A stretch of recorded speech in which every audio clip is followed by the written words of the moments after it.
और YouTube channel Bora we study पर आपका स्वागत है। तो आज की वीडियो में हम पढ़ने वाले हैं क्लास 10th मैथमेटिक्स चैप्टर 5।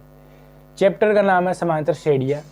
तो इस चैप्टर से बोर्ड एग्जामिनेशन 2025-26 में 6 मार्क्स का क्वेश्चन आएंगे, जिसमें से कुछ छोटे क्वेश्चन होंगे जो ऑब्जेक्टिव टाइप में होंगे और कुछ 2 या 3 नंबर के जो क्वेश्चन होंगे वो आज की वीडियो में हम पढ़ेंगे और ऑब्जेक्टिव टाइप के जो क्वेश्चन है उन्हें हल करना सीखेंगे।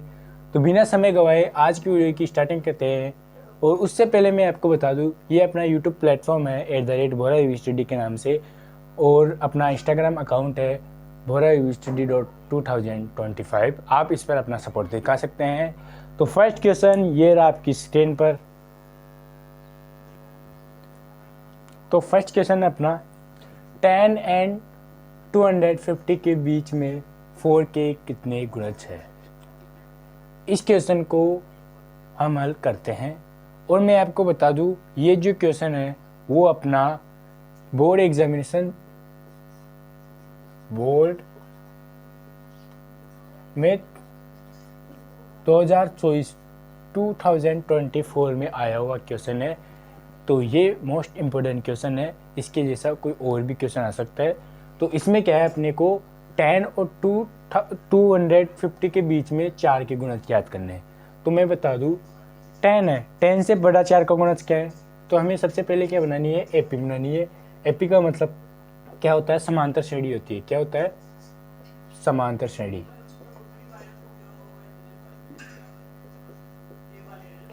तो हमें एपी बनानी है। अब हम समांतर श्रेणी ना बोलकर क्या बोलेंगे, एपी बोलेंगे। तो हमें समांतर श्रेणी एपी बनानी है। तो एपी बनाने के लिए हमें किसका गुणज चाहिए, 4 का। तो 4 का गुणज 10 से बड़ा कौन सा है, 10 तो 4 का गुणज नहीं है, तो वो है अपना 12 है। क्योंकि कितने में 4 के टेबल में 12 आता है, या 12 में 4 का पूरा पूरा भाग चला जाता है, इसे हम गुणज कहते हैं। तो ये है अपना 12 है। इससे बड़ा कौन सा है, फिर है 16। तो ऐसे हम टेबल बोल सकते हैं, 12 है, 16, फिर 20, 24, फिर इसमें से 4 ऐड करेंगे तो अपने आ जाएगा 28, फिर इसमें 32। ऐसे ऐसे ये सब चलता ही जाएगा, डैश डैश डैश। अब लास्ट में हमें किसके बीच में, 250 के। अब ये जो 250 है, ये 4 का गुणज क्या है, नहीं है। क्यों नहीं है, क्योंकि इसमें 4 का पूरा पूरा भाग नहीं जाएगा। तो किस में जाएगा, इससे छोटा, क्योंकि इससे बड़ा तो नहीं ले सकते। तो इससे छोटा क्या है, 249, इसमें भी 4 का भाग पूरा पूरा नहीं जाएगा। फिर है 248, तो इसमें 4 का भाग पूरा पूरा चला जाएगा। तो जो सबसे बड़ा है वो क्या है, 248। इसका गुणज होगा तो 248 हमने यहाँ अंत में लिख दिया, मतलब ये डैश डैश डैश 248 तक चलेगा। क्लियर। अब हम क्या करेंगे, अपने पास है एपी, इसमें से हम ए का मान, जो ए का मान है वो क्या होता है, फर्स्ट जो डिजिट होता है, जैसे यहाँ पे 12 है, तो ये क्या है, 12 ए का मान हो गया। इसे हम ए भी कर सकते हैं, और A1 भी यही है, मतलब पहला पद। A1 का मतलब क्या होता है, पहला पद है। A2 का मतलब दूसरा पद। A3 का मतलब तीसरा पद। तो ए का मान 12 हो गया। अब हमें क्या है, AN का मान क्या होता है, AN का मान होता है जो समांतर श्रेणी अपनी AP है, उसमें जो सबके अंत में जो संख्या है, जैसे यहाँ पे क्या है 248, तो यहाँ पे क्या आएगा 248। जैसे यहाँ पे होती 500, 5 का गुणज दे रखा हो और अंत में क्या रखी हो 500, तो जो AN का मान है वो क्या होगा, 500 होगा। क्लियर। तो ये है अपना AN का मान। अब हमें D का मान क्या है, ज्ञात करना है। अब D क्या होता है वो हमें पता होना चाहिए। जो D होता है उसे हम हिंदी में कहते हैं सार्वअंतर, ब्रैकेट में लिखते हैं, अपने D को कहते हैं सार्वअंतर।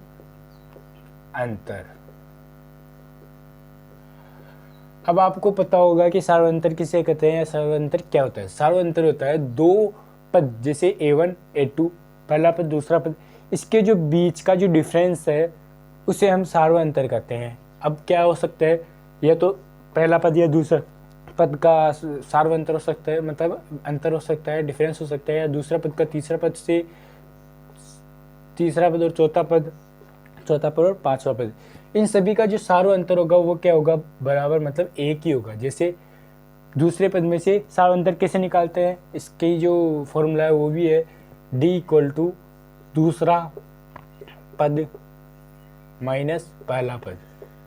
दूसरा पद क्या है अपने 16 है, माइनस पहला पद है 12 है, तो अपने सार्वंतर क्या है डी। इसका मतलब जो इसमें और इसमें जो अंतर है वो क्या है 4 है। क्लियर। जैसे ही हम तीसरे पद में से दूसरे पद को घटाएंगे तो अपने 4 आएगा, इसमें भी 4 इसमें भी 4, जो अपना सार्वंतर है वो क्या है 4। मतलब मेनली हमें ये मानना है कि जो बीच की डिफरेंस है, जैसे यहाँ तक पहुँचने में कितना डिफरेंस है, वो अपना क्या है सार्वंतर है। क्लियर। अब हमें डी का मान आ गया 4। कैसे आया, हमने क्या किया A2 माइनस A1 किया, पहला पद माइनस दूसरा पद किया, A3 माइनस A2 किया तो भी हमारा 4 आ गया, तो अपना जो सार्वंतर है वो क्या है अपना 4 है। अभी क्वेश्चन ऐसा भी दे सकता है, कैसे दे सकता है, जैसे कि हमें कोई भी एपी दे रखी हो या कोई भी श्रेणी दे रखी हो और वो हमें पूछे कि क्या ये समांतर श्रेणी है या नहीं, तो समांतर श्रेणी ज्ञात करने के लिए भी हम क्या किसका यूज करते हैं, सार्वंतर पता करते हैं। कैसे, जैसे ये एपी है, कोई हम 5 10 14 19 50 ये हमें दे रखा हो और ये पूछ ले कि यह एपी है या नहीं, ये एपी है या नहीं, इसे पता लगाने के लिए हम क्या करते हैं, इसका सार्वंतर पता करते हैं। तो इसमें से इसको घटाएंगे 10 माइनस 5 तो आएगा अपने 5 डी का मान। इसमें से इसको घटाएंगे 14 माइनस 10 इक्वल टू 4, तो सार्वंतर एक बार 5 आ गया, एक बार 4 आ गया, तो सार्वंतर ऐसा कभी भी नहीं आता। सार्वंतर हमेशा किसी भी पद के बीच में जो सार्वंतर होता है वो बराबर होता है। जैसे यहाँ पे 4 यहाँ पे 4 यहाँ पे 4 आया तो ये एपी है, और इसमें क्या है सार्वंतर अलग अलग आया है तो एपी नहीं है। क्लियर। ये अपना कंसेप्ट क्लियर हो चुका है। अपने ए का मान हो गया, एन का मान, डी का मान हो गया। अब क्या है, हमें क्या निकालना है, एन का मान निकालना है। क्यों, क्योंकि हमें पूछा ये है कि 4 के कितने गुणज होंगे, तो ये जो 1 2 3 4 5 6 7 8 यहाँ तक कितने संख्या तक ये संख्या आएगी, वही क्या होगा एन का मान होगा। मतलब एनवा पद, मतलब कौन सा पद होगा। तो इसका जो फॉर्मूला है वो हम लगाते हैं n equal to a plus n minus 1 into d. ये फॉर्मूला है जो आपको याद होना चाहिए। इस फॉर्मूले की सहायता से हम क्या करेंगे, एन का मान निकालेंगे। अब वो कैसे निकलेगा वो देखिए आप।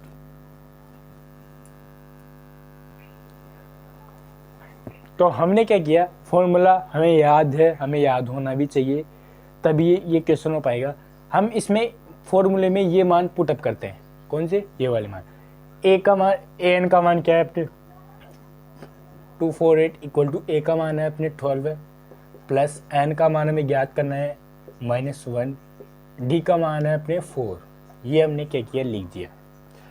अब एक मैथमेटिक्स में हमें पता है कि ट्रिक है, ये 4 इधर किस में है, मल्टीप्लाई में है, तो इधर जाके किस में हो जाएगा, तो वो हो जाएगा डिवाइड में। तो ये यहाँ से हट गया। ये हम नीचे लिखते हैं 2484 equal to 12 plus n minus 1, ये हमने लिख दिया।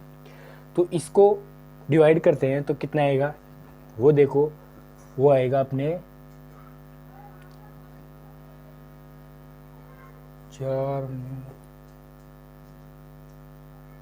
62। अब क्या है, 12 इधर प्लस में तो इधर जाके किस में हो जाएगा, माइनस में हो जाएगा, तो हमने माइनस में भेज दिया। इक्वल टू इधर क्या बच गया, ये बच गया एन माइनस 1। क्लियर। 62 में से 12 हम माइनस करेंगे तो वो इधर देखिए 0.5, क्या बचेगा अपने 50 बचेगा, इक्वल टू एन माइनस 1। ये अपने आ गया, -1 है, इधर जाके किस में हो जाएगा, प्लस में।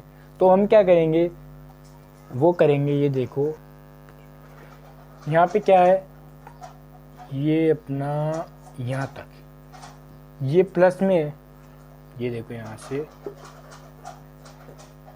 248 ये प्लस का 12 है, इधर जाके किस में जाएगा माइनस में, इक्वल इधर क्या बच गया n-1 इंटू 4। इसमें से इसको माइनस करें तो अपना आएगा 632 236 इक्वल टू n-1 इंटू 4। 4 इधर मल्टीप्लाई में, इधर जाके किस में हो जाएगा डिवाइड में हो जाएगा। इस 236 में से हम 4 को डिवाइड करेंगे तो वो आएगा अपने 59।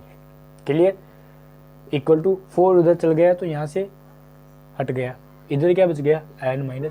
क्लियर, -1 है, हमें क्या ज्ञात करना है, ओनली n का मान ज्ञात करना है।